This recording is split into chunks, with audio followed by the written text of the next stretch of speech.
¿Qué tienes que hacer? ¿Qué dice acá? Toda tu planificación se tiene que actualizar. Por eso ustedes han visto que muchos documentos cambian de versiones. ¿Han visto? Porque se actualiza. Te hago una auditoría, por ejemplo, ¿listo? Y yo observo que en tu planificación la actividad X se debe realizar en 6 meses. Y efectivamente ya pasó esa actividad. ¿Bien? Y le pregunto, disculpe, a ver, ¿podría evidenciarme que se ha culminado la actividad X? Y ella me dice, no se ha culminado, pero aquí en tu planificación dice efectivamente que hace 2 meses ya se culminó. Sí, pero es que no teníamos los recursos suficientes para poder culminar la actividad X.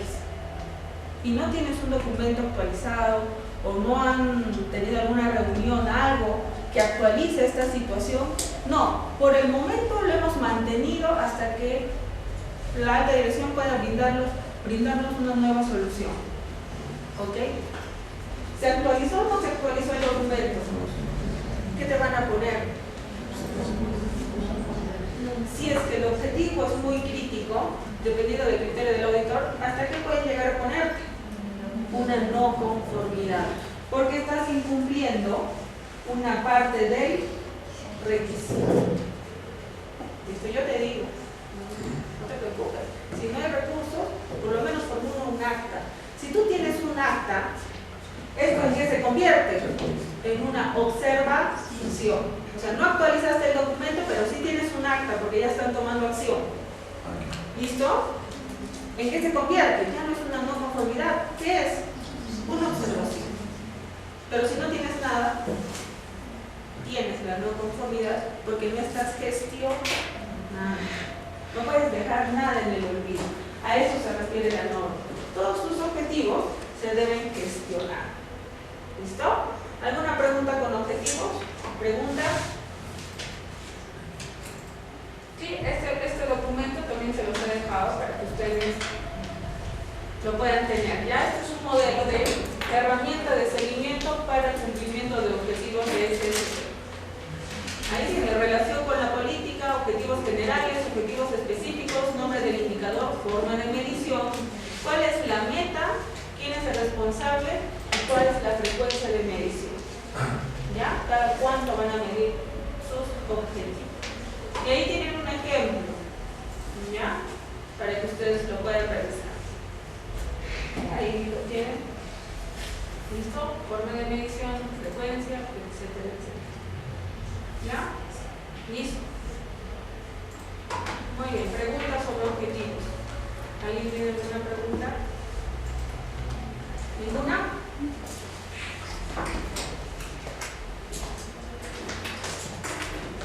Muy bien.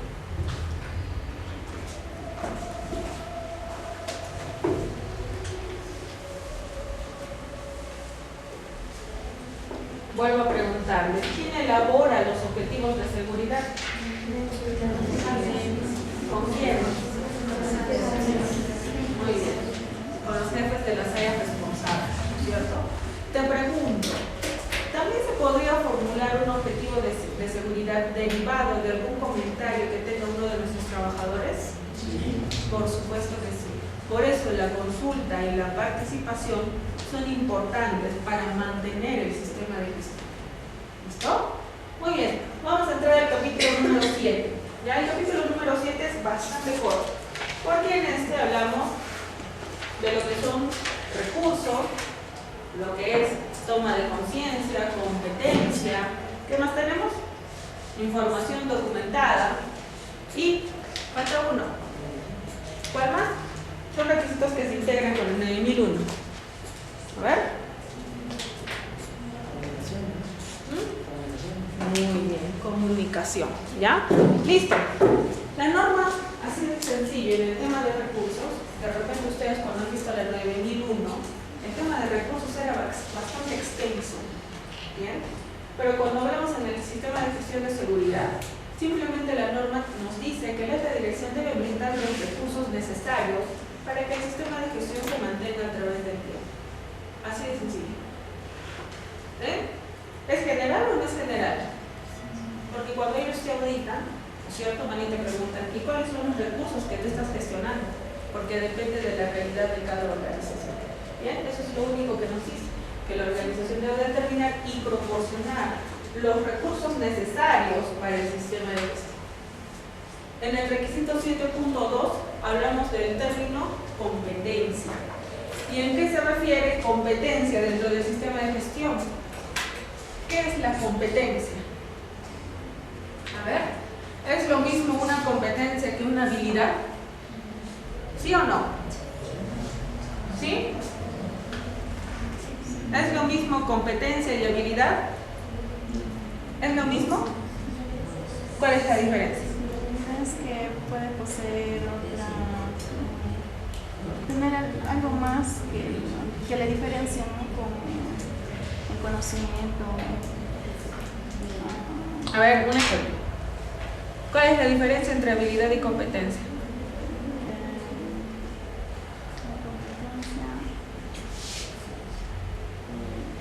A ver, un ejemplo. Diferencia entre una habilidad y una competencia.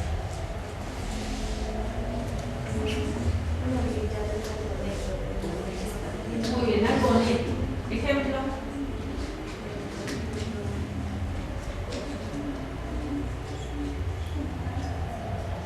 Ya. La habilidad es algo neto de la persona. ¿Ya? ¿Y qué es la competencia? Lo aprendo. Lo aprendo. Muy bien. ¿Qué es una competencia?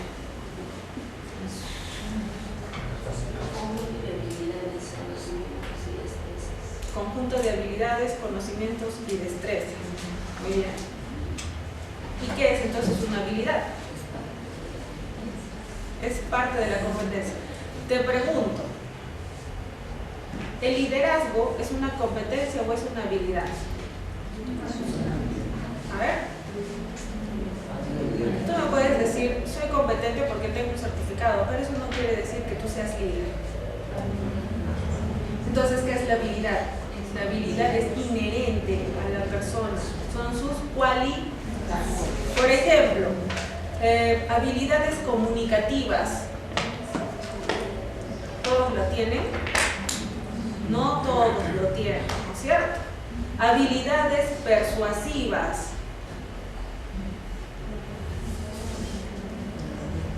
Una habilidad para negociar. Yo puedo llevar un curso de negociación y puedo ser competente porque tengo algo que evidencia que lo soy. Es un conocimiento adquirido, ¿no es cierto? Eso es una competencia. Pero la habilidad es innato, porque de repente yo puedo llevar el curso de negociación, pero en el momento que nosotros hacemos un contrato, yo no sé negociar los límites para la contratación. Y quien sale ganando es el cliente. ¿Sí o no? Entonces, las habilidades son netas, son innatas de una persona, ¿no es cierto? Y efectivamente, la competencia, ustedes, cuando siguen un curso, ¿por qué lo hacen? ¿Porque está relacionado con una de sus habilidades o no? Sí, por eso decimos que la competencia es el conjunto, en primer lugar, de conocimientos y habilidades, y sobre todo experiencia que tú tienes para realizar una u otra actividad. Eso es una competencia. ¿Listo? Por eso existen los famosos perfiles de puesto. Porque esos perfiles de puesto, ¿en quién se basan? En las competencias. ¿Qué te hace competente? ¿Tu experiencia te hace competente o no? Por supuesto que sí. Entonces, en materia de seguridad, ¿qué es lo que le interesa a la ISO 45001? En primer lugar, que todas las organizaciones determinen la competencia que necesitan sus trabajadores. Es imprescindible que todos los trabajadores, estamos hablando por puesto de trabajo, ¿no es cierto?, tengan competencia para realizar una u otra actividad. Te pregunto, te contrato y eres ingeniero electricista, ¿listo? Y la contrata usted y usted es técnico operario de maquinaria pesada, ¿listo? Y los dos van a ir específicamente para un área de electricidad. ¿Bien? ¿Quién conoce más? El primero y el segundo. ¿Y qué le podría pasar al segundo? Accidente ¿El nivel de riesgo por el tema de competencia aumenta o disminuye el segundo postulante o trabajador de la empresa? Aumenta. Así de sencilla es la gestión de seguridad.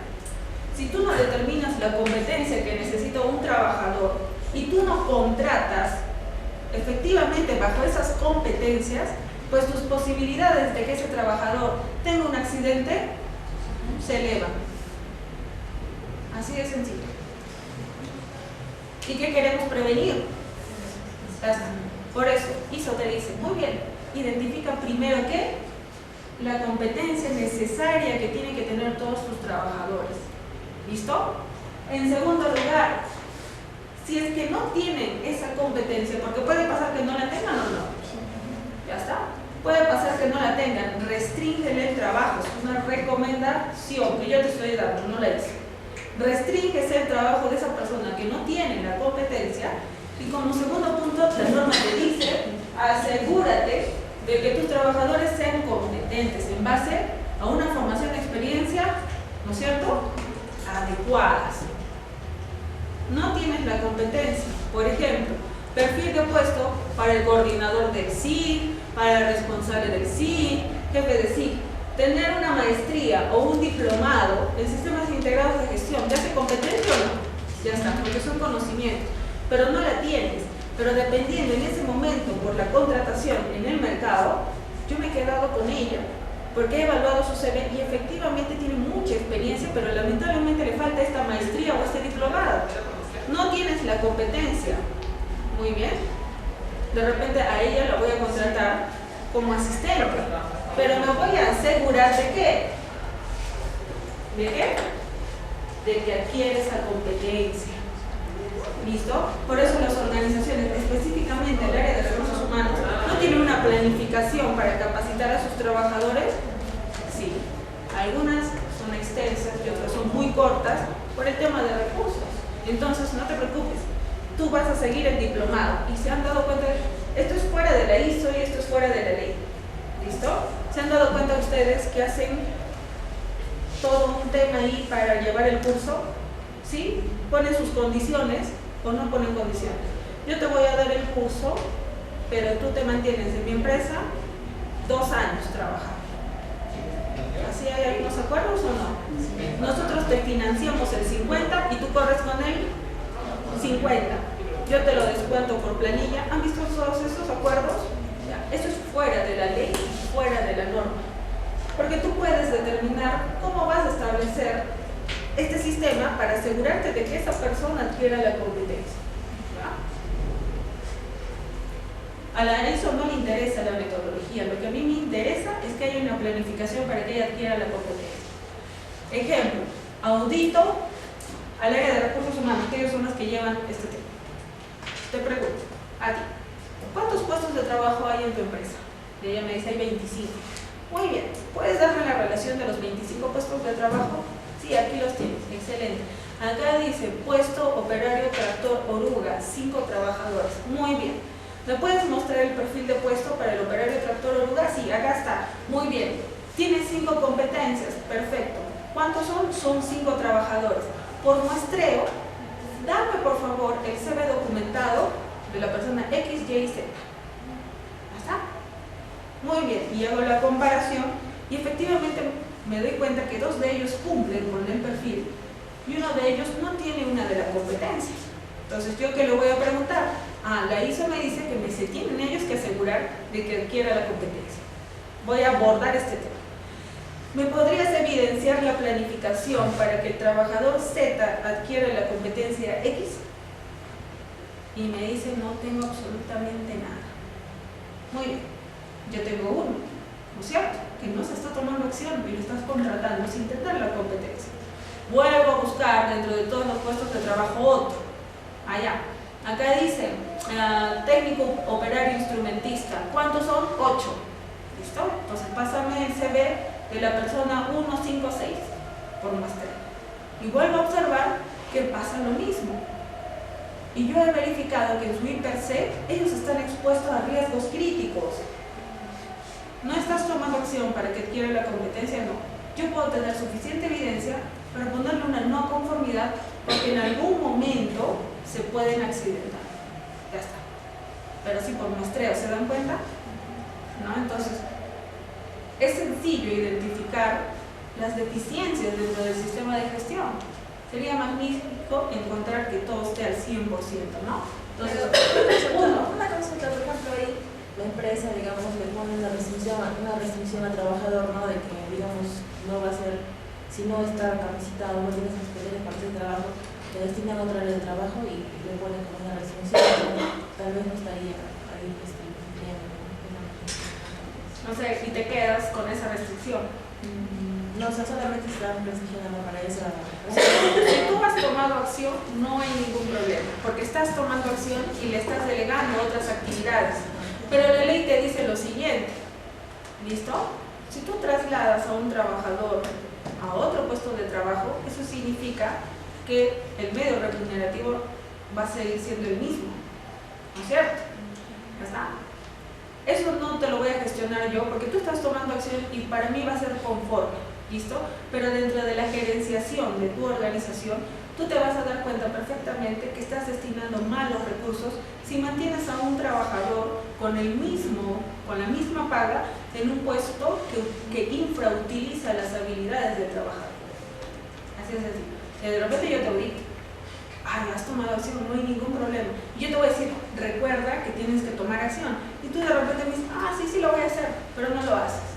Entonces, evidentemente, ahí se forma un costo indirecto que no lo puedes evidenciar a manera que no lo vayas gestionando, ¿no es cierto? Entonces, por eso te digo, ya no hay ningún problema, pero tú sabes que eso implica un aumento de costos para la organización. Entonces, evidentemente, ¿qué vas a elegir? Capacitar, ¿no es cierto? Pues prefiero invertir para que trabaje lo que realmente tiene que trabajar. Ya, pero eso no va dentro del plano de la ISA, pero efectivamente. ¿Listo? Muy bien. Y recuerda que la competencia se tiene que mantener como evidencia. Por eso te piden los CVs documentados de todos los trabajadores. ¿Listo? Entonces recuerda, la competencia no simplemente es para que el área de recursos tenga todos los files completos del trabajador. Seguridad se tiene que asegurar de que efectivamente los riesgos se van a minimizar sabiendo que todos son competentes. ¿Listo? Ahora, de repente en tu perfil, ¿listo? No está pues que conozcas, ¿no es cierto?, al detalle el tema de construcción de andamios, porque tú eres operario y tienes que empezar a hacer trabajos en altura. Pero la organización determina las competencias que necesita internamente tener el trabajador para poder realizar una u otra actividad. ¿Sí o no? Por eso han visto ustedes que los capacitan a todos los operarios que realicen trabajos en altura en ese tema. ¿Sí? Entonces, por eso les digo, o sea, no solamente es lo que te pide el perfil de puesto, sino la misma actividad inherente, porque pueden surgir capacitaciones adicionales en este tema. ¿Listo? Ahora vamos a ver el tema de toma de conciencia. Muy bien. Recuerda, una persona es consciente solo si conoce. ¿Cómo yo le puedo decir? ¿Listo? ¿Cómo yo le puedo decir a la señorita, usa tus EPPs? Lo voy a sensibilizar. Usa tus EPPs. Cuando yo ni siquiera lo he capacitado, ¿por qué tiene que usar el EPP? ¿Para qué sirve el EPP? ¿Qué tipos de EPPs hay? ¿Cómo debe llevarlos? ¿Y cómo debe mantenerlos? Entonces, ¿él qué me va a decir? ¿Ya? ¿Y qué pasa con el tiempo? De repente se lo pone, de repente se lo quita, de repente lo tiene sucio, lo presta. ¿Puede pasar o no? Entonces recuerda, antes de que tú digas que vas a hacer o vas a sensibilizar a tus trabajadores, primero capacítalos para que ellos después sean conscientes de lo que tienen que hacer en materia de seguridad. Por eso la norma te dice, muy bien, a mí me interesa de que en el tema de toma de conciencia todos tus trabajadores conozcan y estén sensibilizados sobre la política y los objetivos de seguridad. ¿Ya lo vimos anteriormente? Sí. Los mismos requisitos puntuales nos dice que los trabajadores tienen que saber sobre política y objetivos. Segundo, ¿cómo tú, trabajador, contribuyes a la eficacia de mi sistema de gestión de seguridad? ¿Por qué? Yo lo voy a capacitar. Si tú haces un trabajo excelente, tú llegas muy bien a tu casa y efectivamente eso se ve reflejado en mis estadísticas de seguridad, porque no han habido accidentes. Si tú haces las cosas bien, se van a ver reflejados en mis indicadores. ¿Cuál es su contribución a la eficacia del sistema de gestión? Las implicaciones y las consecuencias potenciales de que tú no cumplas con los requisitos de seguridad. ¿Han visto ustedes que hay zonas peatonales en las empresas? ¿Es un requisito de seguridad pasar por esas zonas peatonales? ¿Sí o no? ¿Por qué? ¿Todo tiene un por qué? Porque hay unidades móviles dentro de la organización, ¿sí o no? Y tienen paradas establecidas, ¿sí? Ya está. Si tú te desvías de ese requisito y no pasas por ese tránsito peatonal, te puedes accidentar. ¿Eres consciente? Ah, ya, ahora sí entendí por qué hay cruces peatonales o rutas peatonales. Muy bien. Los incidentes y los resultados de investigaciones que sean pertinentes para ellos. Te pregunto, ¿has sido consciente de por qué tu compañero ha fallecido por shock eléctrico? Sí, porque no usó sus EPPs dieléctricos. Ah, muy bien. ¿Eres consciente de ese incidente? Sí. ¿Por qué? Porque a mí también me puede pasar si es que yo no hago uso de esos EPPs dieléctricos. Los peligros y los riesgos para la SST y las acciones determinadas que sean pertinentes. Allá, muy bien. Ahí en otras palabras está diciendo que todos los trabajadores tienen que saber sobre los peligros y riesgos de sus áreas de trabajo. Y voy y le pregunto, señorita, ¿usted conoce sobre los peligros y riesgos de su actividad? Sí. Señorita, ¿usted conoce sobre los peligros y riesgos? Sí. Si de repente siguen, pero a mí no me basta el sí, ¿qué les voy a preguntar? Díganme cuáles son esos peligros y riesgos relacionados con su actividad. Y de una muestra de 10 me doy cuenta que 8 desconocen sobre sus peligros y riesgos. ¿Son conscientes? ¿Cuándo se logra la conciencia de peligros y riesgos? Cuando los han entendido. Cuando él me demuestra que es consciente. Señorita, usted ve ahí que hay una faja transportadora. ¿Me podría decir qué peligros y riesgos están asociados a esa faja transportadora? De repente el trabajador desconoce la terminología de peligro y riesgo, pero ella me dice, mientras no nos acerquemos a esas fajas, el peligro no se puede materializar. ¿Es consciente? Por supuesto que sí, porque el riesgo es atrapamiento. Si yo no me acerco a esa faja, nunca voy a quedar atrapada dentro del sistema. ¿Es consciente? No me lo está diciendo en términos técnicos, pero yo sé que efectivamente conoce cuáles son esos peligros asociados a sus actividades o no. Sí.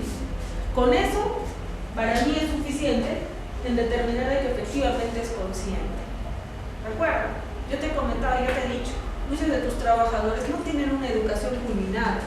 Les es difícil comprender muchos tecnicismos que se utilizan en materia de seguridad, pero depende de la metodología con que tú les enseñes para que ellos puedan entender las cosas o no. Ya está. Porque si yo le digo, ¿sabes qué? Peligro es fuente potencial, riesgo es probabilidad por severidad.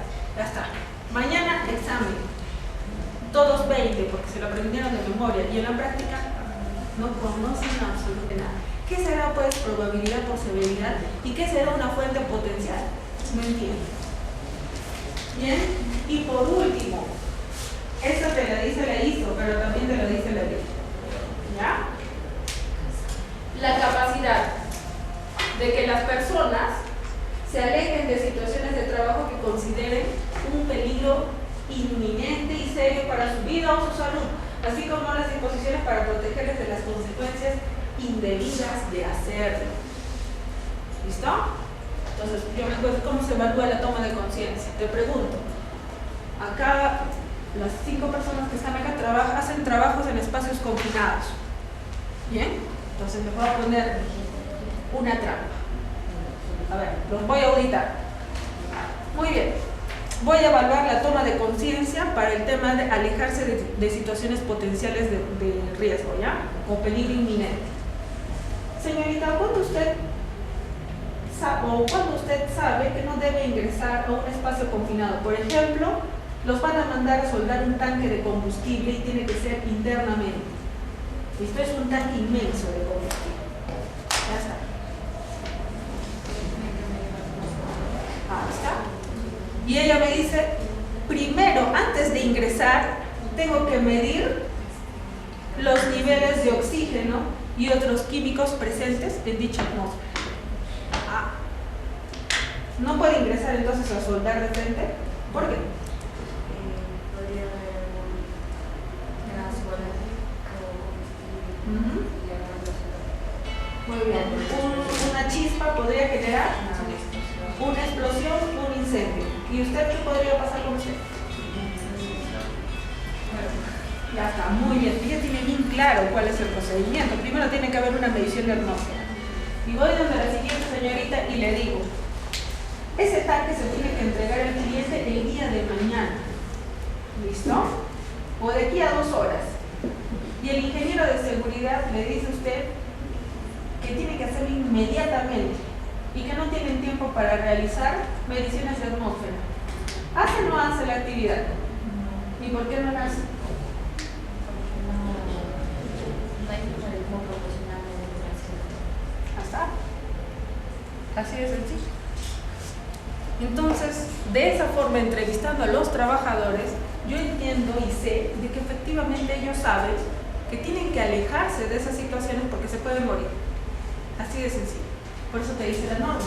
¿Tus trabajadores tienen esa capacidad de alejarse de situaciones? ¿Sí? ¿Se entendió? Por eso yo te digo, recuerda, el requisito legal, ¿lo tienes que capacitar o no? Y esto sobre todo lo ampara la ley. ¿Sí? Muy bien. Siguiente, como nos decía su compañero, también aparece un requisito de comunicación. Aquí lo más sencillo es, en temas de seguridad y salud en el trabajo, tenemos que saber qué es lo que vamos a comunicar. Y acá aparece lo que es los planes de comunicación que tienen las organizaciones. Planes de comunicación. ¿Listo? Planes de comunicación. Muy bien. ¿Qué comunicar? ¿Cuándo comunicar? ¿A quién comunicar? ¿Y dónde comunicar? ¿Listo?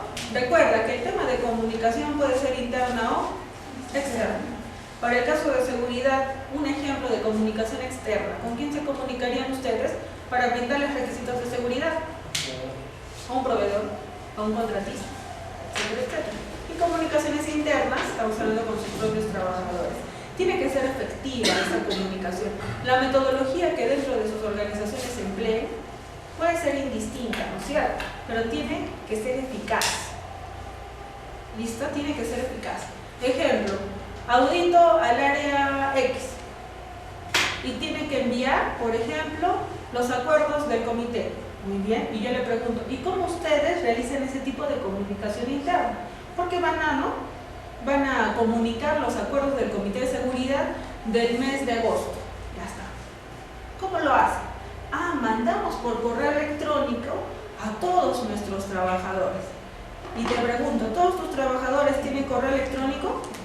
No, no tienen, porque tenemos 560 y darles un correo para cada uno de ellos también cuesta. ¿Utilizas otro medio de comunicación? No. Y entonces, ¿cómo tú te aseguras que la comunicación interna es eficaz? Otra opción, paneles informativos, ¿no es cierto? Carteles, etcétera, etcétera. O sea, la comunicación interna, tú puedes establecer la metodología como tú consideres necesaria. Bien, pero tiene que ser eficaz. ¿Qué quiere decir? Que se entregue el mensaje claro, conciso, ¿no es cierto?, a todos los trabajadores. ¿Listo? Tú determinas cómo elaboras el tema de comunicación. Recuerda, la comunicación es interna y externa. Algo adicional para completar lo que hemos visto antes, toma de conciencia y competencia. ¿Ya?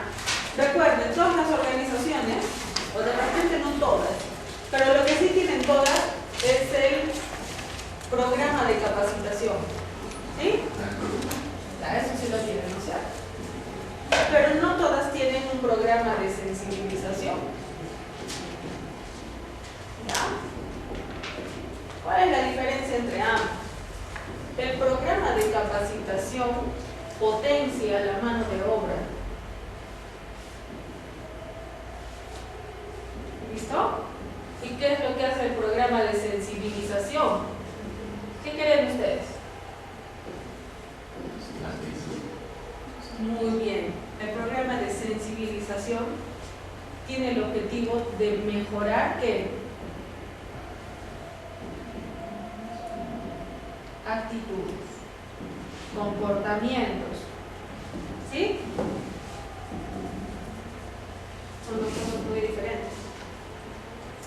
Ya, una cosa es capacitar para potenciar la mano de obra y otra cosa es sensibilizar. Sí. El plan de comunicación es otro documento. Algunas organizaciones integran el plan de comunicación, por ejemplo, con sus programas de capacitación. ¿Ya? Porque recuerda, si tú capacitas, puede ser también una comunicación interna o externa. ¿Ya? Entonces, no hay ningún problema ahí. ¿Listo? Si tú tienes un plan de comunicación, perfecto, eso significa que tú vas a determinar si la capacitación es interna o externa. Ya lo vemos ahí, lo manejamos. Pero igual te voy a solicitar qué otras comunicaciones en materia de seguridad gestiones. Con proveedores. ¿Y cuál es la metodología que tú utilices? Mira, le mandamos un correo, nos confirman el correo y les mandamos todos los requisitos. Perfecto. Entonces, si existe esa metodología y se lleva acorde a lo que ellos dicen, ¿no? Ya está. Eso no hay ningún problema. ¿Listo? Ahora, otras organizaciones, por ejemplo, tienen el plan de comunicación indistinto del plan de capacitación. ¿No? Por ejemplo, el plan de comunicación en materia de seguridad, acuerdos del comité, ¿cómo se realiza esa comunicación? ¿Cada cuánto tiempo se realiza esa comunicación? Por ejemplo, ponen una restricción, ¿no? Terminado la reunión del comité de seguridad, se tiene hasta una semana después para publicar en los paneles informativos de la organización el acta del comité. Entonces es un plan de comunicación, ¿no? Que en materia de seguridad. O sea, aborda otras situaciones indistintas del programa de capacitación. ¿Ya? Listo. Recuerda que todas las comunicaciones deben mantenerse como información. Tú me has dicho que les has comunicado, que los has capacitado también. Evidénciame que lo has hecho. Absolutamente todo tiene que estar evidenciado. ¿Bien? ¿Todo es planificación o no? Todo tiene que quedar evidenciado.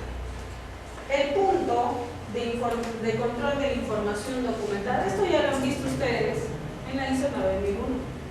¿Sí? Este es un requisito que se integra tal cual para la trinorma. ¿Listo? ¿Cuál es el objetivo de mantener información documentada? ¿Quién me dice? En materia de seguridad. 1. Evidencias. ¿Qué más? ¿Por qué mantenemos información documentada en materia de seguridad? Una es una evidencia, ya, para pasar auditorías. ¿Qué más? ¿Por qué creen ustedes que las organizaciones cuentan con procedimientos, reglamentos, formatos en materia de seguridad? ¿Eso es información documentada o no? Ya está. ¿Por qué? Pueden ser elementos probatorios en caso de un accidente. Muy bien. Por ejemplo, los formatos, que en este caso se convierten en registros cuando ingresamos todo el análisis de investigación de accidentes, ¿no es cierto? Se convierten en una evidencia en materia legal. Muy bien. ¿Listo? ¿Para qué más mantenemos información documentada? Para hacer un seguimiento Para hacer el seguimiento a qué, por ejemplo. de los controles, la mejora. ¿Ya? ¿Cuál es el objetivo de mantener información documentada en materia de seguridad? Hay un objetivo primordial. ¿Por qué mantenemos información documentada? Para evidenciar que hay un cambio. ¿Ya? Pero si tengo también ese documento, puedo saber los pedidos, me refiero por ejemplo al hiperseno. Si tengo ese documento y en algún momento tengo nuevos trabajadores, de hecho que necesito hacer saber a esas personas, yo creo que sí me vale con esa información documentada para la recordación a mi personal. Muy bien, muy bien. Tiene un objetivo primordial. ¿Por qué mantenemos información documentada? Para prevenir lesiones y deterioro de la salud. Ese es el objetivo de la información documentada. Para prevenir, por ejemplo, un procedimiento. ¿Listo? ¿Ustedes se han dado cuenta de que las organizaciones tienen información documentada o no? En físico, ¿han visto ustedes? Porque la información documentada puede ser digital o físico. ¿Por qué mantenemos información documentada en materia de seguridad? ¿Por qué los procedimientos, por ejemplo, ustedes han visto que hay procedimientos que tienen versión 1, versión 2? ¿Por qué es importante controlar esa información documentada? Para prevenir lesiones y el deterioro de la salud de nuestros trabajadores. Objetivos secundarios es evidenciarlos. Porque el fin primordial es planificar para que todo lo que yo he planificado, mi trabajador lo entienda y lo haga tal cual. Porque evidentemente acá se están tomando medidas preventivas. Y si el trabajador se desvía de este documento, ¿qué puede suceder? Un accidente. ¿Sí? Muy bien. Por eso hablamos también de control de la información documentada, ¿no es cierto? Creación y actualización, y ustedes tienen lo más importante, pueden actualizar su documentación, no hay ningún problema cuando hay un cambio. Pero lo que más nos interesa es esto, control de la información documentada. ¿Por qué hablamos de prevención de lesiones y deterioro de la salud? En otras palabras, prevención de accidentes y enfermedades. ¿Por qué? Porque fíjense, si yo tengo la versión 1 de trabajos en altura y sale una versión 2, ¿qué pasa con la versión 1? Ya no sirve, o sea, se gestiona como un documento obsoleto. Pero ¿qué pasaría, por ejemplo, si uno de los trabajadores tiene la versión 1 y yo no he controlado adecuadamente estos documentos? Y efectivamente yo sé que hay una versión 2, pero cuando voy al campo observo que los trabajadores mantienen la versión 1. ¿Qué significa una versión 2? Mejoras y cambios. ¿Para bien o para mal? Para bien. Ya está, ¿no es cierto? Y observo que ellos se están ciñendo a una versión 1. ¿Qué podría pasarles a ellos? Un accidente. ¿Sí o no? ¿Ya está? El control de información documentada no es para que ustedes pasen una auditoría. Ese no es el fin en materia de seguridad o en materia de calidad. En materia de calidad es para prevenir que los productos o servicios cumplan con los requisitos y no se generen productos y servicios no conformes. Ese es el objetivo de la información documentada en materia de calidad. En materia de seguridad, el fin de estos procedimientos es prevenir accidentes y enfermedades. No es pasar una auditoría. ¿Listo? No es pasar la auditoría. Porque muchos se preocupan cuando nosotros encontramos documentos obsoletos en las áreas de trabajo y lo ven por ese lado. Ah, no, ¿cómo es posible que vayan por otro? Pero ellos no lo ven por el otro lado. Gestión. ¿Qué pasaría si este documento obsoleto cae en manos de un trabajador que recién ha ingresado a trabajar? ¿Qué pasaría? Y yo todavía soy el jefe, muchas veces pasa. Este es el procedimiento, ni siquiera verifiqué la versión, le doy la versión 3 y el procedimiento está en la versión 7. ¿Listo? Lee el procedimiento, haces la actividad y nos vemos en una semana a ver cómo te fue, ¿no es cierto? ¿Y qué hace el trabajador? trabajador, ¿no es cierto?, muy atento, empieza a leer su procedimiento y hace una actividad de la manera como no está consignado en el documento de la versión actualizada. ¿Qué le podría pasar? Un accidente. ¿Te desvías de tus resultados previstos o no? Ya está. Ese es el fin de controlar la información dentro del sistema de gestión de seguridad. Prevenir accidentes y enfermedades. ¿Listo? Muy bien. Muy aparte es de que la norma, pues efectivamente te dice de que cuando nosotros hablamos de control o de la información documentada, te dice, muy bien, recuerda organización, que tú tienes que mantener toda la información documentada que yo como norma te estoy exigiendo. ¿Listo? Ya está. Si no cumples, no te preocupes porque ahí yo te lo estoy pidiendo y si no la tienes, tienes una no conformidad.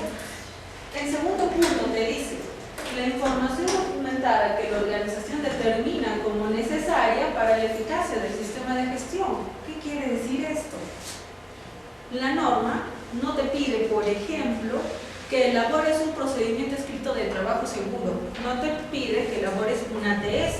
No te dice que elabores un IPC continuo. No te dice un ARO. No te dice estándares.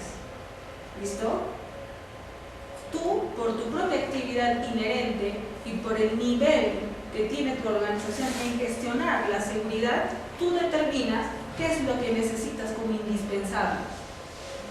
Realizamos trabajos en altura. Necesito para gestionar esta actividad en materia documentaria un procedimiento, ATS, PETAC, etcétera, etcétera. Listo. Entonces, yo voy, de repente, ¿no? Y en materia de auditoría se hace, ¿no? A ver, ustedes realizan trabajos en altura. Sí. ¿Podrías evidenciarme la información documentada que ustedes gestionan para este peligro, trabajo en altura? Ah, sí, efectivamente. Acá tenemos unos formatitos nada más y con eso te aseguras de que tu trabajador no se va a accidentar. Bueno, con tal que me llenen un documento, una firmita, no importa. ¿Ok? ¿Así es la gestión? No, asegurarse, ¿no es cierto? Entonces, de repente tú me dices, tengo toda la información documentada que la norma me pide, pero tú me estás pidiendo algo que la norma no me exige. Muy bien, la norma no te exige que tengas un PETAR, pero también hay un requisito que te dice que tú tienes que identificar aquella información que necesitas como organización, fuera de los requisitos de la norma. ¿Lo tienes o no lo tienes? No, no lo tengo. Entonces ya tienes tu no conformidad, porque me estás gestionando más de lo que deberías hacer. ¿Listo? ¿Qué más nos dice este punto? Muy bien. Recuerda que en el momento de que se crea y se actualiza esta documentación, tienes que tener en cuenta la identificación y la descripción. ¿Listo? Ustedes han visto que hay procedimientos que tienen códigos. ¿Sí?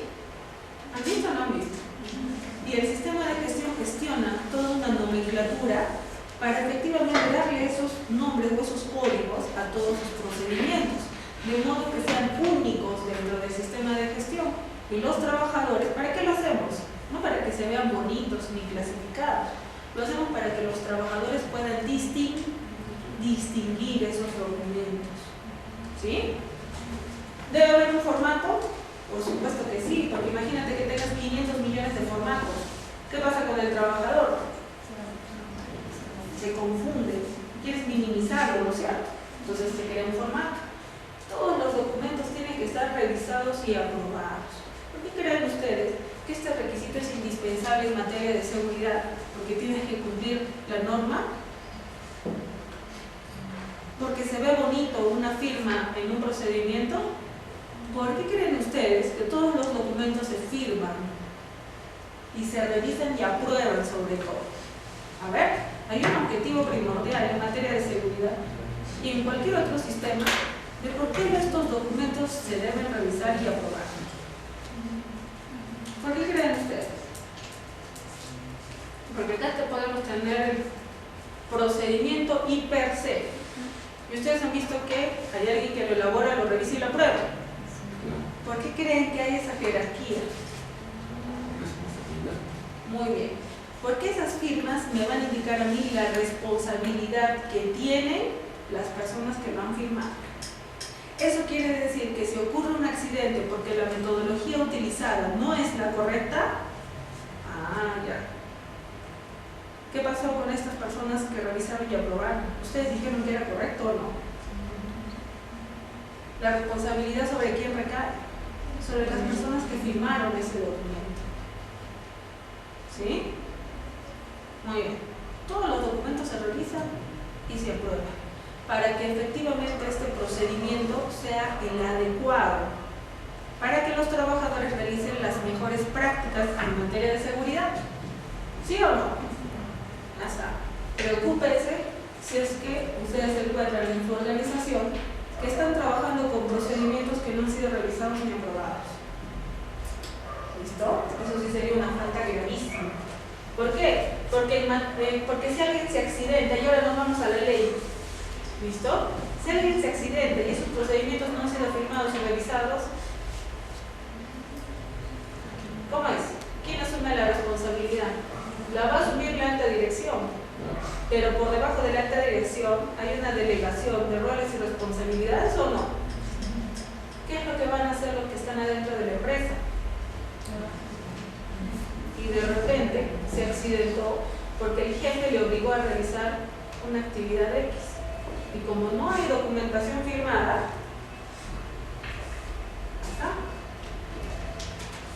además te dicen que esta información tiene que estar disponible y debe ser idónea para su uso, donde y cuando se necesite, y debe estar protegida adecuadamente. Ustedes han visto que debajo o en todo el procedimiento le ponen copia controlada, ¿han visto? Todos esos documentos aparecen como copia controlada para que efectivamente este documento sea confidencial y para que nadie más lo pueda modificar.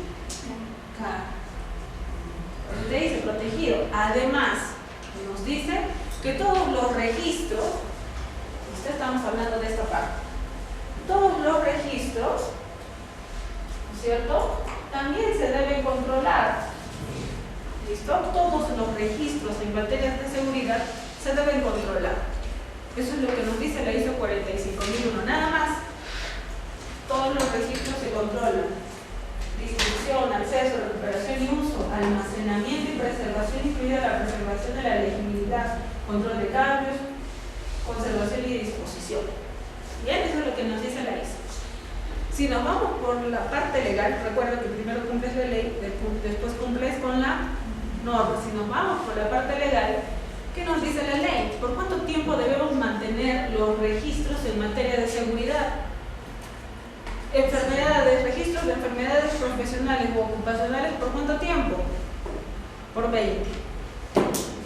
Registros de investigación de accidentes, incidentes de trabajo o incidentes peligrosos, ¿por cuánto? Por 10 años. Y cualquier otro registro en materia de seguridad por 5 años. ¿Se entendió? Múltiplo de 5. 5 otros requisitos, otros registros. Por 2, 10. 10, ¿quiénes? Accidentes e incidentes. Por 2, 20. ¿Quiénes? Enfermedades profesionales u ocupacionales. En minería se agrega un requisito adicional y hasta por 40 años los exámenes médicos ocupacionales de todos los trabajadores, sean directos o indirectos. Hasta por 40 años. Imagínate, deben tener un almacén solamente, debe tener una unidad minera solamente para todos los trabajadores, ¿no? Muy bien. Ya está. Te pregunto, ¿tienes que tener en consideración la ley? Sí. En este sistema de gestión tienen que saber la ley, porque si no saben la ley, van a estar en la cuerda floja. ¿Listo? Muy bien. Además te dice, punto adicional, que tampoco no lo gestiona la ley. La ley no te va a pedir este punto, pero sí lo hace la norma. Te dice que toda la información documentada de origen externo también se tiene que controlar. Ejemplos de información documentada de origen externo. Las hojas de seguridad de productos químicos, ¿es de origen externo? Sí. ¿La ley es de origen externo? Eso quiere decir que si el área legal quiere compartir copias de la ley, ¿cómo tienen que estar? Controladas. ¿Todas las hojas de seguridad de productos químicos tienen que estar controlados o no? Sí, ¿por qué creen ustedes que se controla información de origen externo en materia de seguridad? A ver, ¿por qué creen?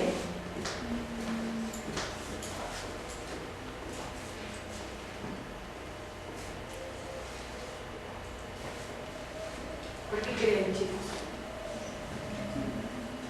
A ver.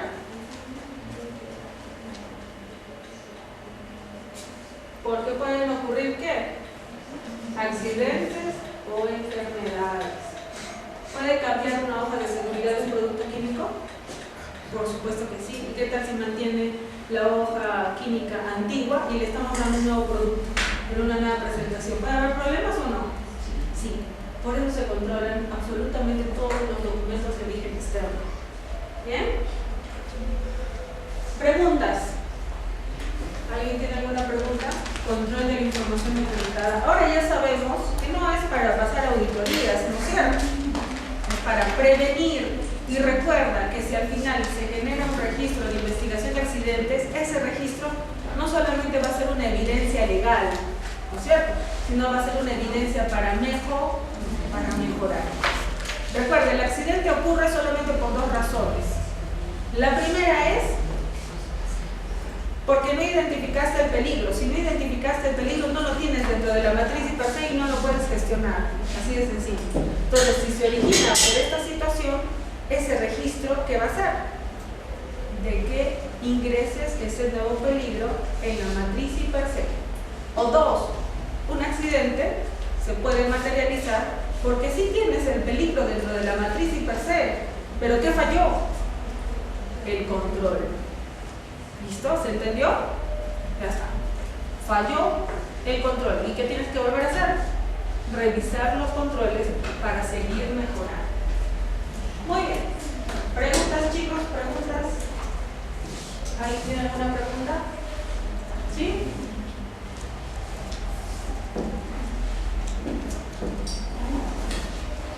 Muy bien. Entramos con el capítulo 8. ¿Ya? Y vamos a terminar el día de hoy con este capítulo. En este capítulo vamos a ver dos puntos muy importantes. El primero es la planificación del control operacional y el segundo es la preparación y respuesta ante emergencias. Solamente contiene dos requisitos. ¿Bien? Miren, dentro del ciclo de mejora continua, ¿en qué cuadrante estamos? El capítulo se llama operación.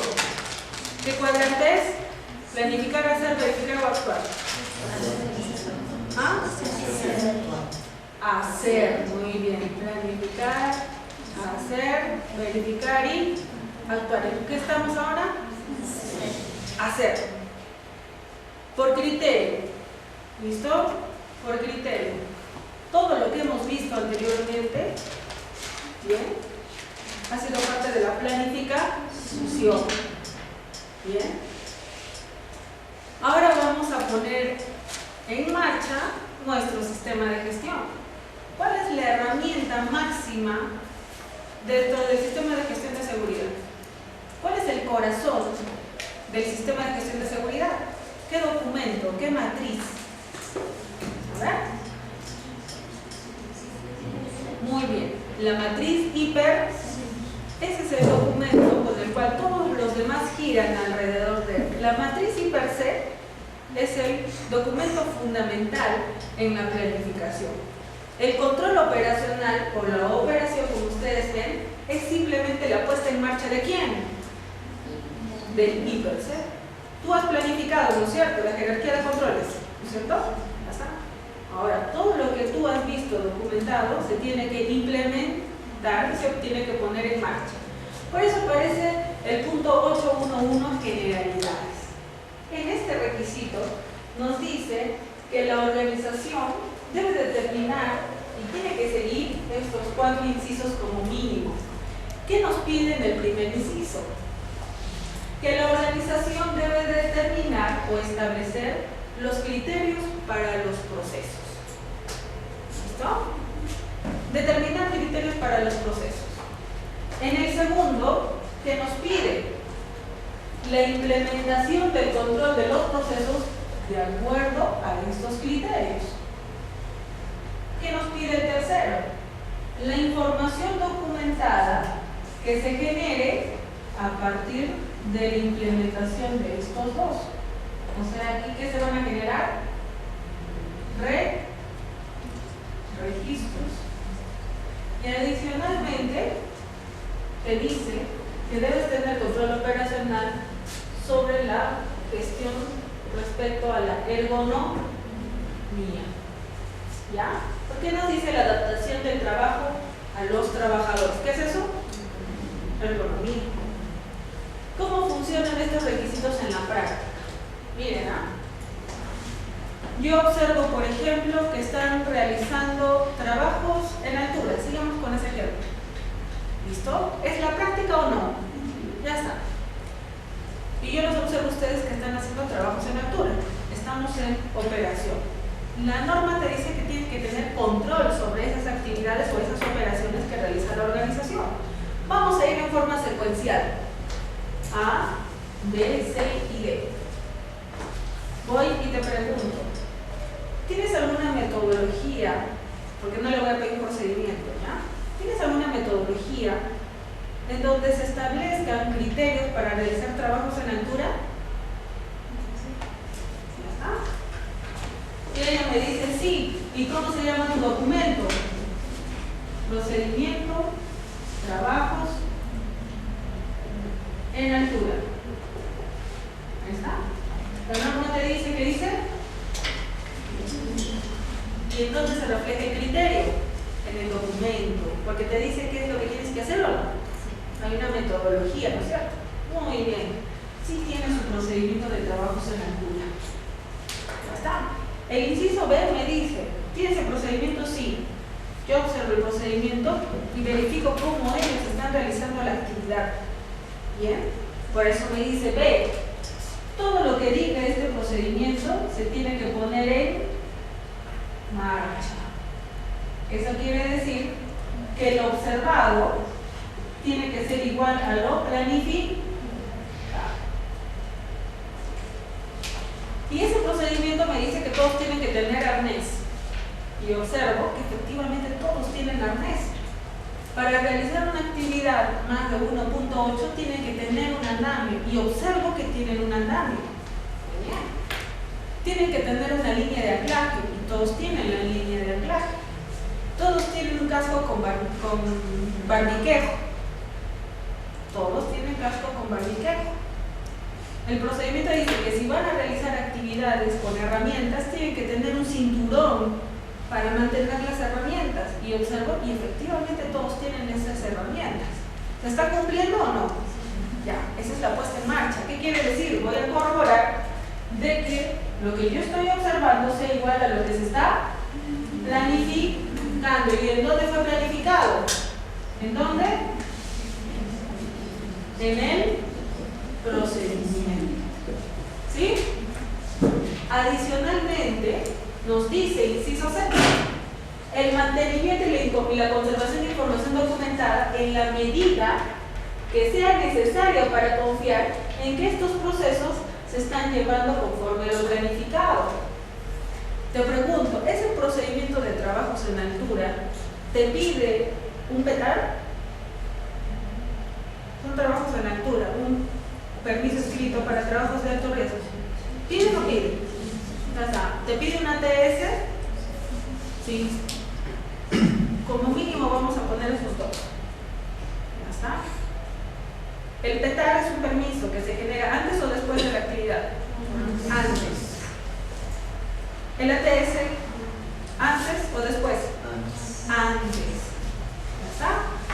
Eso quiere decir que si yo estoy observando y ellos ya están realizando la actividad que tienen que tener ya hecho, el PETAR y el ATS, ¿y qué son esos?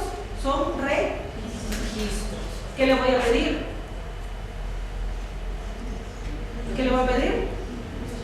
Evidénciame qué, el ATS y el PETAR. ¿Ya está? Voy a determinar si efectivamente lo que están haciendo es conforme a qué otra vez, a lo planificado. ¿Sí? Y además pues vamos a evaluar el tema de ergonomía, la adaptación del trabajo a los trabajadores, a ver cómo lo están llevando. Y yo puedo visualizar absolutamente todo, ¿sí o no? Muy bien, y observo que ellos están realizando manipulación de cargas en forma inadecuada. ¿Puede pasar? Ya está. Con la observación se logra absolutamente todo. ¿Se entendió cómo es el control operacional? Toda actividad que se realice en materia de seguridad tiene que estar controlada. Los pasos para el control son: estableces el criterio, ¿listo? Lo implementas tal cual dice el criterio. Y si el criterio me exige algún registro, ¿qué tienes que generar? El registro. Y tienes que brindarle las mejores condiciones de trabajo. ¿A quién? Al trabajador. ¿Cómo se identifican las no conformidades en este proceso? Están realizando trabajos en altura. ¿Tienes alguna metodología, algún criterio? No tengo ninguna metodología y ningún criterio. ¿Listo? No conformidad, ¿a qué inciso va? Si no tiene la metodología. ¿A cuál? No tengo la metodología para trabajos en altura. La no conformidad, ¿a qué requisito iría? ¿O a qué inciso? Porque evidentemente, si no tienes un criterio, ¿cómo yo sé que lo estás ejecutando de acuerdo al criterio? Si el inciso B, nunca podría evidenciarlo. Sí. Y sobre todo, si no tienes un criterio, ¿sabrás qué registro se tiene que generar día tras día? No. Pero sí puedo evaluar qué, porque es visual. ¿Ajá? ¿Puede pasar que sí tenga el procedimiento? Sí lo tengo. Pero la práctica difiere del procedimiento o del criterio, ¿puede pasar? ¿A dónde va la no conformidad? ¿Al A o al B? Al B, muy bien. Cumple el A y el B. Tiene un procedimiento y yo observo que efectivamente todos tienen el arnés, el andamio y están ejecutando la actividad de forma correcta, de acuerdo a lo que se ha planificado. Pero en el momento que le tiro el beta, no lo tiene. No conformidad a qué requisito. Al C. ¿Se entendió? Entonces, de esta forma es mucho más sencillo entender los 4 requisitos de control operacional. ¿Sí? ¿Se entendió? Otro ejemplo, ¿ya? Mucho trabajo en altura. Inspecciones en seguridad. ¿Listo? Ya está. Vayamos con el tema de inspecciones. Te pregunto, ¿tienes un procedimiento, alguna metodología para hacer inspecciones de seguridad? Me dice que sí. Muy bien. Tiene su procedimiento para realizar inspecciones de seguridad. Pero como voy a evaluar la práctica, ¿no es cierto? Te pregunto, ¿realizas la implementación de acuerdo a lo que se ha planificado? Y de repente pues las inspecciones ya las hiciste ayer y yo no la puedo observar. ¿Puede pasar? Ya está. Entonces este me voy a saltar porque es difícil evidenciarlo. Pero ¿qué me va a dar la certeza que hizo la inspección? Ya está. Y me dice que no lo tiene. ¿No es cierto? ¿Puedes ver en ese tema la adaptación del trabajo de los trabajadores? Tampoco, porque no lo has visualizado. Entonces, ¿con qué requisitos te quedas? Con el compuesto. ¿Listo? Entonces es solamente por criterio.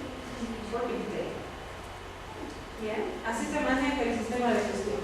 Ya recuerda, práctica. Muy bien. ¿Alguna pregunta?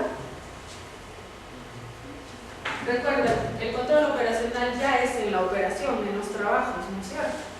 Ya está. Recuerda, un momentito, recuerda que si vas a realizar la práctica, esa práctica tiene que ser acorde a quién. ¿Cómo tiene que ser la práctica? ¿Acorde a quién?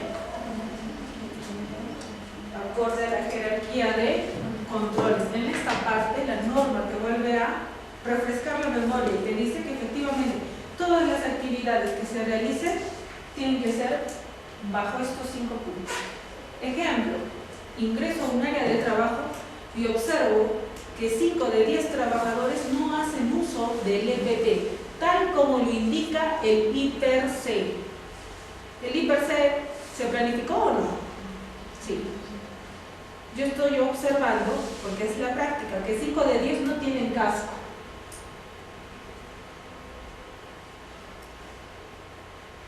¿Conforme o no conforme? Con el inciso. ¿Cuál? Eliminar, sustituir ingeniería administrativa o EPP. Y adicionalmente hay un control administrativo. Y observo que hay un cartel azul que indica que todos los trabajadores tienen que hacer uso de aspirador de media carga. ¿Se han dado cuenta que los controles están combinados o no? ¿Está? Esa es la práctica. No conformidad. No estás haciendo uso de PP porque el control administrativo sí está. ¿Se entendió? ¿Cuál es el control administrativo? La señalización. ¿Pero qué es lo que no está haciendo? Usar el EPP. ¿Bien? Entonces, de esa forma se gestiona en el tema de peligros y riesgos y la jerarquía de controles. ¿Alguna pregunta? ¿Se entendió control operacional? Está sencillo, ¿no es cierto? Los 4 incisos. Uno, ¿cuál es el primer inciso? Establecer criterios, o sea, procedimientos. Si tienes esos procedimientos, el inciso B que nos dice que se ejecuten de acuerdo a ese procedimiento. Y el inciso C que nos dice si se genera registros que debes mantener esa información documentada. Y adicionalmente tienes que adaptar el trabajo a ¿quiénes? A los trabajadores. ¿Bien? Si no entiendo muy bien cómo se puede controlar lo de ergonomía, que es el inciso de... O sea, ¿cómo se puede controlar eso? Para que tú lo puedas controlar, primero tienes que hacer una evaluación del puesto de trabajo. ¿Listo? En esa evaluación de puesto de trabajo, tú tienes que determinar de todos los puestos de trabajo cuáles son los más críticos y determinar, por ejemplo, quiénes generan sobreesfuerzos. Y cuando hablamos de sobreesfuerzos, estamos hablando de hiperrotaciones, imperfecciones, ¿no es cierto? No todos los trabajos tienen riesgo ergonómico, pero por ejemplo, te pregunto, para un operario de almacén que transporta cajas diariamente, hay una evaluación de puesto de trabajo, por ejemplo. Determinas que hay una periodicidad de movimiento de carga de un lado a otro. Eso quiere decir que hay manipulación de carga, ¿no es cierto? Ya está. ¿Cómo controlas ese puesto de trabajo? Porque primero tienes que determinar cuánta carga traslada en un momento de tiempo. ¿Sí? Y para poder hacer toda esa evaluación tienes que leer la norma de ergonomía. ¿Listo? Entonces, por ejemplo, si traslada cajas, tienes que sumar la masa total del transporte para determinar cuánto peso ha recibido un trabajador. ¿Cuáles son los movimientos y las posiciones para trasladar cargas, por ejemplo? Eso ya es posterior a la evaluación de puesto. Entonces, se tiene que hacer todo un análisis para realizar la adaptación del trabajo a los trabajadores. Bien, entonces, es un estudio arduo. ¿Listo? Entonces, tienes que clasificar esos puestos de trabajo. ¿Cuáles son los que representan mayor riesgo económico? En primer lugar, y después establecer los controles de acuerdo a la evaluación realizada. ¿Bien? Entonces, no es sencillo tampoco. ¿Listo? Muy bien. ¿Alguna otra pregunta? ¿Preguntas? Muy bien. Vamos a ver el tema de gestión del cambio. ¿Por qué es importante en el control operacional la gestión del cambio? Porque recuerda que tu organización puede producir nuevas cosas, nuevos productos o brindar nuevos servicios. ¿Pueden generarse peligros y riesgos? Sí, ¿cierto? Pero no solamente por nuevos productos y servicios. ¿Pueden cambiar los procesos? Por supuesto que sí. Pueden cambiar también los procesos. Entonces estamos hablando de gestionar esos cambios. Ahora, te pregunto, ya vimos requisitos legales y otros requisitos. ¿Los requisitos legales cambian a través del tiempo? Sí. Gestiona esos cambios. Cambios en el conocimiento. ¿Vimos peligros asociados a los conocimientos o no? ¿Puede haber cambios en el conocimiento o en la información sobre los peligros y riesgos? Por supuesto que sí. Y adicionalmente en el desarrollo de conocimiento y tecnología. ¿Puede cambiar? Ya está. La norma te dice cómo gestionas estos cuatro cambios y cómo los evidencias. Por ejemplo, puede pasar que uno de los trabajadores, de repente en el área administrativa nadie me comentó que iba a haber un cambio en operaciones, pero hablando con los trabajadores, pues ellos me cuentan a mí de que efectivamente el día de mañana va a llegar nueva maquinaria. ¿Puede pasar? Se les escapa y me lo dice. Entonces yo le puedo preguntar al jefe de operaciones y le digo, me comentaron los operarios de que efectivamente el día de mañana llega nueva maquinaria. ¿Han planificado ese cambio? Y me dice que no. Entonces, si tú no planificas un cambio, entonces ¿cómo puedes identificar esto? ¿No es cierto? Recuerda, todos los cambios que se realicen dentro del sistema de gestión y que puedan afectar de una u otra forma a tus trabajadores, tienen que planificarse esos cambios. ¿Ya? Eso es lo que nos pide la norma. Adicionalmente, nos dice esto: compras. Tiene que tener un control. Pero yo no estoy hablando de las compras que se generan en calidad. Yo no estoy hablando de comprarle a un proveedor para producir un producto. No estoy hablando de eso. Estoy hablando de aquellas compras que influyen en materia de seguridad y salud y de trabajo. Por ejemplo, ¿qué vemos ahí? FP. ¿Es una compra o no? Ya está. A ese tipo de compras me refiero. ¿Qué otro tipo de compras pueden influir en materia de seguridad? Si yo adquiero productos químicos, ¿pueden ocasionar riesgos a mis trabajadores o no? ¿Cómo gestionas esas compras? ¿Qué lineamientos tiene tu organización para gestionar estas compras? ¿O ustedes compran por comprar? Un lineamiento para compras en químicos, por ejemplo. A ver, que alguien me diga. ¿Cuál sería la restricción o el lineamiento que tu proveedor tiene que tener y saber antes de entregarte este producto? ¿Cuáles son tus restricciones como comprador? A ver.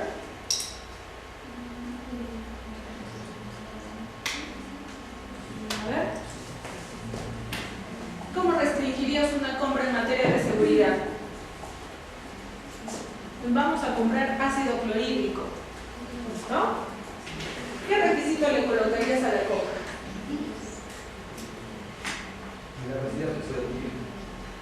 Cantidad. Ok. Recuerden que esos requisitos están asociados con el tema de lesiones y deterioro de la salud del trabajador. ¿Qué requisito le puedes asociar a una compra de producto químico? En este caso, ácido sulfúrico. La concentración. Muy bien. ¿Qué podrías tú restringirle al proveedor? Excelente. El envase o el contenedor en el que venga el producto químico. Si es cualquier envase, ¿qué podría pasar? Un derrame, una fuga. ¿Y qué ocasionaría? Un accidente. ¿Qué otro requisito de compra colocarías al ácido clorhídrico? La identificación. Muy bien. ¿Qué me has dicho? Restricción de compra. Todos los cilindros de ácido sulfúrico que envíe el proveedor debe estar rotulado. Hablamos de rotulado por el nombre del químico, ácido clorhídrico. Ya está. ¿Qué más le colocarías allí como restricción? ¿Sería forma de transporte? ¿Cómo transportar? ¿Cómo llevar? No, eso ya es por parte de la restricción de la compra, nada más.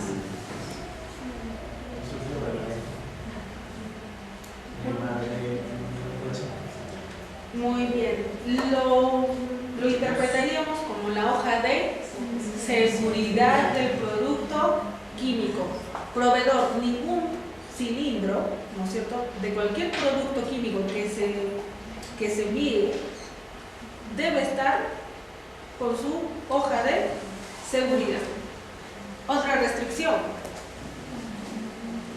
¿Qué más restringiría? ¿Ven esto de acá? ¿Qué son estos? Pictogramas. ¿Y estos pictogramas qué me dicen? Si es inflamable, si es comburente, si es corrosivo. nocivo, si es tóxico, etcétera, etcétera. Una cosa es el pictograma y otra cosa es el rombo de seguridad. ¿Sí lo vieron? Azul o bueno, rojo. Rojo, amarillo, blanco y azul. ¿Sí o no? Este rombo de seguridad me indica, ¿no es cierto?, información adicional al pictograma. ¿Sí o no? Porque acá me puede decir que es inflamable. Ya está, pero ¿y para la salud? ¿Es peligroso o no peligroso? Así es muy peligroso, 4. Entonces esas son las restricciones que nosotros le ponemos a las compras en materia de seguridad. Por ejemplo, otro, EPP. ¿Qué restricción de compra le pondrías a un EPP? Ese EPP no entra si no está certificado. Muy bien. 1. Si no está certificado. ¿Qué más? Otro requisito. Si no tiene la ficha técnica. Otro requisito. Si no está sellado. Tú puedes poner los requisitos en materia de seguridad para las diversas compras. Pero no solamente estamos hablando de este tipo de compras que son tangibles, sino también estamos hablando de este tipo de compras. ¿Qué dice ahí? ¿Qué dice? Porque tú puedes hacer una compra del servicio. Y si ustedes observan, tenemos una sección de contratistas y otra sección de contratación externa. Son dos cosas muy diferentes. La norma lo aborda como dos cosas muy diferentes. Vamos a entender cuál es la diferencia. ¿Listo? Y aquí quedamos. ¿Por qué tengo que coordinar mis compras con las contratistas? ¿Qué creen ustedes? Muy bien, porque puedo dar clasificación. ¿Por qué más creen ustedes que tengo que coordinar esas compras? La norma lo resume en 3 puntos muy importantes. El primero es porque efectivamente, si es que yo voy a tener una contratista y está dentro de mi lugar de trabajo, esa contratista, ¿qué va a hacer? Puede impactar a mi organización. Imagínense que hagan excavaciones. ¿Impacta o no impacta la organización? ¿Puede pasar uno de mis trabajadores y caerse al hoyo? ¿Impacta o no impacta? Sí. Por eso tienes que tener controles para los contratistas. 1, porque impacta. 2, porque efectivamente todas las actividades y operaciones que realicen también pueden impactar en otras partes interesadas en el lugar de trabajo. O sea, no solamente a mis trabajadores, sino también a quienes puede impactar. A mis visitantes. Por eso dice OPI, otras partes interesadas. ¿Tus visitantes se pueden accidentar o no? Eso quiere decir que sus actividades o sus operaciones también los pueden impactar. Y también las actividades y operaciones de los contratistas que impacten en otras partes interesadas en el lugar de trabajo. ¿Cuál es la diferencia con la primera? A ver, léanlo. ¿Sí?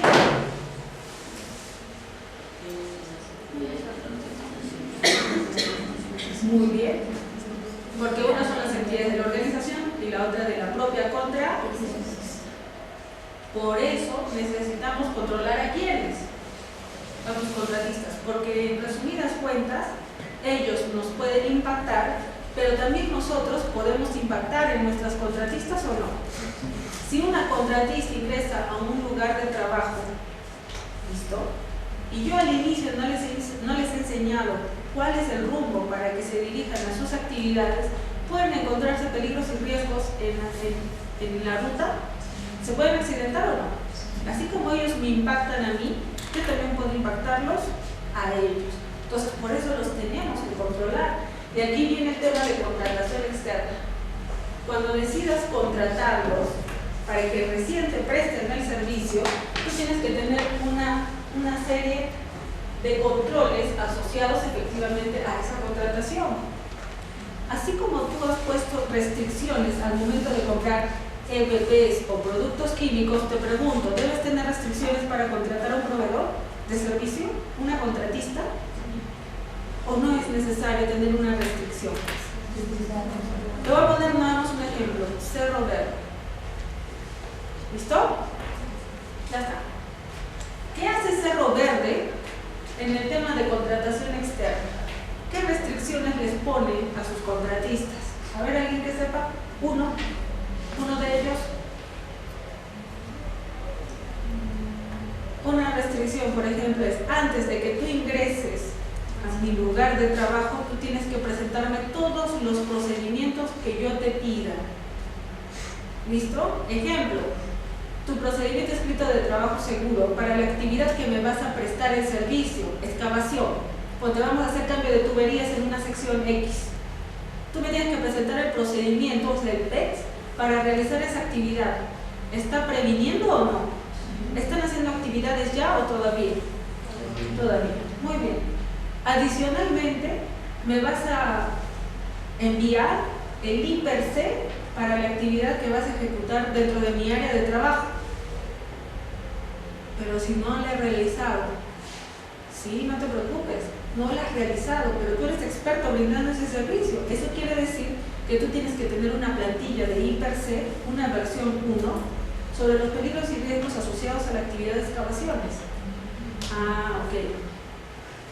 Tercero, me vas a enviar toda tu documentación de seguridad. Adicionalmente me vas a decir cuántos trabajadores van a prestar el servicio. Van a ser 5. Excelente. Envíame los exámenes médicos ocupacionales de los 5 trabajadores. Además de esos exámenes médicos, me vas a evidenciar, me vas a mandar que todos esos trabajadores sean competentes para realizar esa actividad. Adicionalmente de ese CV, me vas a enviar todas las capacitaciones que les hayas realizado en trabajos con excavaciones. Muy bien. Adicionalmente te voy a poner un examen antes de que tú ingreses a laborar conmigo. Ese examen lo tienes que realizar en la entidad X y si no sobrepasas del 16, tu trabajador no puede ingresar a laborar conmigo. ¿Sí? Ya está. Esas son algunas restricciones que yo puedo poner o no. Por supuesto que sí. A eso se refiere a la contratación externa. ¿Qué nos dice? Miren, la organización debe asegurarse. ¿De esa forma yo me estoy asegurando o no de que son competentes, de que tienen un sistema de gestión? ¿Sí o no? Yo me voy a asegurar de que quienes ingresen a laborar conmigo también prevengan de la misma forma que lo hago yo. Porque tus contratistas, si alguno se accidenta, impacten tu desempeño de seguridad o no. Sí. Y todavía peor para minería. ¿No es cierto? Recuerda, ¿se acuerdan que antes había una normativa que decía que con 3 accidentes mortales las minas cerraban? ¿Sí o no? ¿Solo forman parte de las estadísticas y del desempeño? Sí. Entonces, a eso se refiere. Mira, dice, la organización debe asegurarse de que las funciones y los procesos contratados estén controlados. ¿Cómo los controlas? Esos son algunos puntos, ejemplos de cómo yo controlaría a una contratista. Segundo, que sus acuerdos en materia de contratación externa son coherentes con quiénes, con los requisitos legales y otros requisitos. En la ley de seguridad habla también del tema de contratistas. Y la organización es la que establece los niveles de protección para esas contratistas. Y con alcanzar los resultados previstos del sistema de gestión. ¿Impactan o no impactan? Uno de los resultados previstos, ¿se acuerdan? ¿Mejorar el desempeño? ¿Sí o no? Entonces tiene que ser coherente. Y por último, el tipo y el grado de control a aplicar a estas funciones y procesos, ¿cómo deben estar? ¿Me dice acá? Ya está. Voy a la organización y le pregunto, ¿ustedes realizan contratación externa? Sí. Excelente. Evidéncieme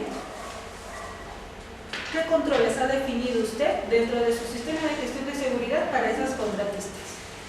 No lo tengo. No conformidad a este requisito.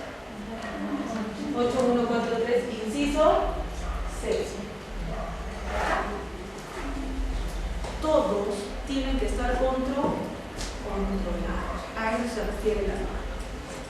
¿Listo?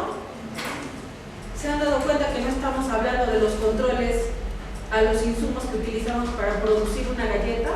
No estamos hablando de eso. ¿Eso qué es? Calidad. Lo que estamos hablando es seguridad. ¿Alguna pregunta sobre el tema de compras? Recuerda, estamos hablando de tangibles e intangibles. Productos que adquieras que incidan en materia de seguridad y los intangibles, ¿no es cierto?, de servicios que incidan en materia de seguridad. ¿Sí? Perfecto. ¿Alguna pregunta? Preguntas. Ya estamos. Hasta este punto. ¿Listo? Hasta este punto. Aquí lo vamos a dejar. Voy a hacer unas preguntas. ¿Qué te parece los lineamientos de la ley?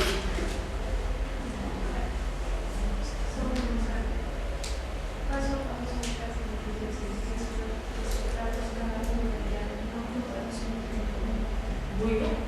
¿Qué te pareció hasta este punto estos lineamientos de la ISO 45001? ¿Fáciles, difíciles, complejos?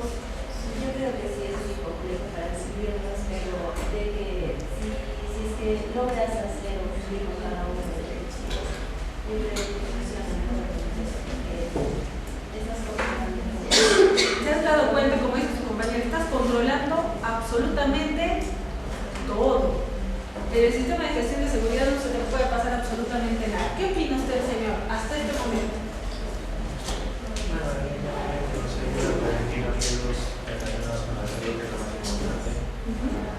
Nos da también una falta suficiente para poder mejorar, corregir. Quizá podría yo decir, retroceder, decir, la retrospección para poder ayudar a que el sistema sea más efectivo para el trabajador, más que nada. Sea más el trabajador que la empresa. Muy bien. Para aquellos que conocen la ley, ¿les pide más o menos? La 45.001. ¿Les pide? Muchísimo más. Recuerda que el requisito legal es uno de los requisitos de todos los tantos que manejan la 45.001. Por eso pues es una valla que tienen todas las empresas, y obtener una certificación en esta norma, imagínate el logro corporativo u organizacional que puede tener, ¿no? Muy bien, chicos, entonces aquí nos quedamos y en la siguiente semana ya terminamos de ver el módulo de la 45.001. ¿Listo?